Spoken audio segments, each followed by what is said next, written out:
বন্ধুরা, আজকে আমি লোটে মাছের একটি রেসিপি দেখাতে চলেছি। তো চলুন আপনাদের সাথে শেয়ার করি কী কী লাগছে। তো মাছটা আমি ভালো করে ধুয়ে নিয়েছিলাম, তারপর মাছটাই নুন হলুদ মাখিয়ে নিচ্ছি। নুন হলুদ মাখিয়ে ভালো করে মাখিয়ে নিলাম। এবার রেসিপিটায় কী কী লাগবে: আলু, ওলকচু, ওলকচুটা অপশনাল, আপনারা নাও নিতে পারেন, টমেটো, আদা রসুন পেঁয়াজের পেস্ট, ধনেপাতা। তো এবার আমি কড়াই বসিয়ে কড়াইয়ে তেল দিয়ে দিলাম। তেলটা গরম হওয়ার পরে আলুগুলো ছেড়ে দিই। তো আলুগুলো আমি আবার সব দিয়ে দিচ্ছি, দিয়ে একবার নেড়ে নেবো। নেড়ে নেওয়ার পরে ওলকচুটা দিয়ে দেবো। ওলকচুটা দেওয়ার পরে আবার একটু নেড়ে নেবো। নেড়ে নেওয়ার পরে আমি কিছুক্ষণ ঢেকে রাখবো। তারপর আমি ঢাকাটা খুলে নিলাম। খুলে নেওয়ার পরে একটু ভালো করে নেড়ে চেড়ে নিই। হলুদ দিলাম, একটু নুন দিলাম, দেওয়ার পর ভালো করে একটু নেড়ে চেড়ে নেবো। নেড়ে নেওয়ার পরে ভালো করে ভেজে তারপরে ওটাকে তুলে নেবো।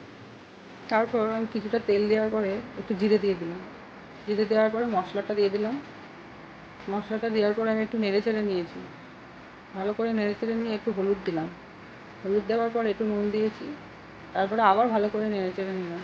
মশলাটা ভালো করে নেড়ে আমি একটু লঙ্কার গুঁড়ো দিয়ে দিয়েছি। লঙ্কার গুঁড়ো দেওয়ার পরে একটু ভালো করে নেড়ে তারপর আমি টমেটোটা দিয়ে দিই। টমেটোটা দেওয়ার পরে একটু নেড়ে নিলাম। নেড়ে নেওয়ার পরে আলু, ওলকচুটা যে ভেজে রেখেছিলাম সেটা আমি দিয়ে দিলাম একসাথে, সব দিয়ে ভালো করে একটু নেড়ে তারপরে আমি লোটে মাছটা দিয়ে দেবো। এবার লোটে মাছটা দেওয়ার পরে আমি সবগুলো ভালো করে নেড়ে নেবো।